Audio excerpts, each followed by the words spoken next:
I'm Ashley Meese, Youth Services Manager at the Tiffin-Seneca Public Library, and today I wanted to talk to you about our graphic novel collection.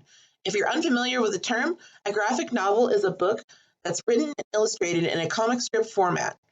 Although you'll probably associate the word novel with a long fictional work, the term graphic novel can be applied broadly to include fiction, nonfiction, and so much more. Our collection includes stories from all your favorite heroes, like Batman, Superman, Wonder Woman, Black Panther, Black Widow, and Spider-Man, just to name a few. We also have adaptations of fictional work, like Slaughterhouse-Five, Speak, A Wrinkle in Time, and To Kill a Mockingbird. This is a great way to re-experience an old classic or to experience it for the first time. Today I want to talk to you about some stories you might not be as familiar with. The first couple stories are going to be about friendship with some magic sprinkled in. We're going to start with The Backstagers by James Tinian IV. All the world's a stage, but what happens beyond the curtain is pure magic, literally. When Jory transfers to an all-boys private high school, he's taken in by the only ones who don't treat him like a new kid, the lowly stage crew known as the Backstagers. Not only does he gain great lifelong friends, Jory is also introduced to an entire magical world that lives beyond the curtain. With the unpredictable twists and turns of the underground world, the Backstagers venture into the unknown, determined to put together the best play their high school has ever seen. Next, we have Lumberjanes by Noelle Stevenson. At Miss Kianzilla Thisquin Pennyquequil Thistle Crumpet's camp for hardcore lady types, things are not what they seem. Three-eyed foxes, secret caves, anagrams. Luckily, Joe, April, Mal, Molly, and Ripley are five rad, butt-kicking best pals determined to have an awesome summer together. And they're not going to let a magical quest or an array of supernatural critters get in their way. The mystery keeps getting bigger, and it all begins here. If you're looking for some romance in your graphic novels, these next few stories are definitely for you. We'll start with Check Please by Ngozi Ukazu. Eric Biddle may be a former junior figure skating champion, blogger extraordinaire, and very talented amateur patissier, but being a freshman on the Samwell University hockey team is a whole new challenge. It is nothing like co-ed hockey club back in Georgia. First of all, there's checking, which is anything that hinders the player with possession of the puck, ranging from a stick check all the way to a physical sweep. And then there's Jack, his very attractive but moody captain. Check Please is a hilarious and stirring coming-of-age story about hockey, bros, and trying to find yourself during the best 4 years of your life. Next, we have Pumpkinheads by Rambo Rowell. Deja and Josiah are seasonal best friends. Every autumn, all through high school, they've worked together at the best pumpkin patch in the whole wide world. Not many people know that the best pumpkin patch in the whole wide world is in Omaha, Nebraska, but it definitely is. They say goodbye every Halloween, and they're reunited every September 1st. But this Halloween is different. Josiah and Deja are finally seniors, and this is their last season at the pumpkin patch. Their last shift together. Their last goodbye. Josiah's ready to spend the whole night feeling melancholy about it, but Deja isn't ready to let him. He's got a plan. What if, instead of moping in the usual slinging lima beans down at the succotash hut, they went out with a bang? They could see all the sights, taste all the snacks, and Josiah could finally talk to that cute girl he's been mooning over for 3 years. What if their last shift was an adventure? If the mention of adventure has you wanting to dive into a whole new world, check out these fantasy book titles, starting with The Nameless City by Faith Erin Hicks. Built on an ancient mountain pass, the city is forever being invaded by one nation or another, and every new master gives it a new name. But for the natives, their home is the Nameless City, and those who try to name it are forever outsiders. Dreamy, sheltered Kaidu is one such outsider. He's Dao-born and bred, a son of the latest nation to occupy the Nameless City. Cynical, street-smart Rat is a native, and at first she hates Kai for everything he stands for.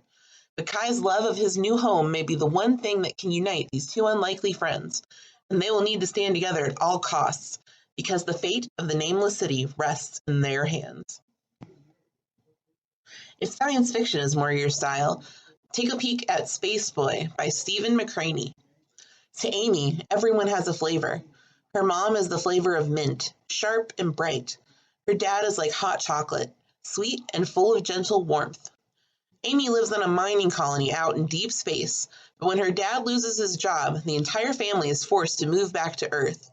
Amy says goodbye to her best friend Gemma and climbs into a cryotube where she will spend the next 30 years frozen in a state of suspended animation, hurtling in a rocket toward her new home.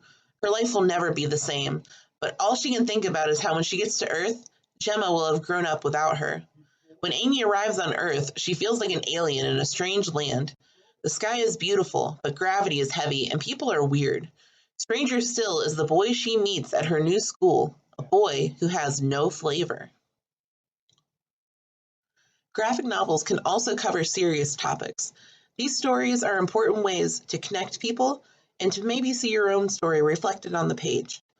First, we'll start with a coming out story called Flamer by Mike Curato. I know I'm not gay. Gay boys like other boys. I hate boys. They're mean and scary, and they're always destroying something or saying something dumb or both. I hate that word. Gay. It makes me feel unsafe. It's the summer between middle school and high school, and Aiden Navarro is away at camp. Everyone's going through changes, but for Aiden, the stakes feel higher. As he navigates friendships, deals with bullies, and spends time with Elias, a boy he can't stop thinking about, he finds himself on a path of self-discovery and acceptance. Our next story, Lighter Than My Shadow by Katie Green, is a depiction of the author's personal struggles with an eating disorder. Like most kids, Katie was a picky eater. She'd sit at the table in silent protest, hide uneaten toast in her bedroom, and listen to parental threats that she'd have to eat it for breakfast. But in any life, a set of circumstances can collide, and normal behavior might soon shade into something sinister, something deadly. Lighter Than My Shadow is a hand-drawn story of struggle and recovery, a trip into the black heart of a taboo illness, an exposure of those who are so weak as to prey on the vulnerable, and an inspiration to anybody who believes in the human power to endure towards happiness. Graphic novels can be a great way to interact with history, so check out these nonfiction titles, starting with March by John Lewis. Congressman John Lewis was an American icon, one of the key figures of the civil rights movement. His commitment to justice and nonviolence has taken him from an Alabama sharecropper's farm to the halls of Congress, from a segregated schoolroom to the 1963 March on Washington, and from receiving beatings from state troopers to receiving the Medal of Freedom from the first African-American president. March is a vivid first-hand account of John Lewis's lifelong struggle for civil and human rights, meditating in the modern age on the distance traveled since the days of Jim Crow and segregation. Rooted in Lewis's personal story, it also reflects on the highs and lows of the broader civil rights movement. Graphic novels also explore personal stories, like Dragon Hoops by Jean Yuen Lang. Jean understands stories, comic book stories in particular, big action, bigger thrills, and the hero always wins. But Jean doesn't get sports. As a kid, his friends called him Stick, and every basketball game he played ended in pain. He lost interest in basketball long ago, but at the high school where he now teaches, it's all anyone can talk about. The men's varsity team, the Dragons, is having a phenomenal season that's been decades in the making. Each victory brings them closer to their ultimate goal, California State Championships. Once Gene gets to know these young all-stars, he realizes that their story is just as thrilling as anything he's seen on a comic book page. He knows he has to follow this epic to its end. What he doesn't know yet is that this season is not only going to change the Dragons' lives, but his own as well. I hope that one of the titles I've discussed has sparked your interest, especially if you've never tried out a graphic novel before. It's definitely worth your time, and who knows, you might find a favorite new format of reading. Thanks for listening, and you can check out any of these titles at the Tiffin-Seneca Public Library.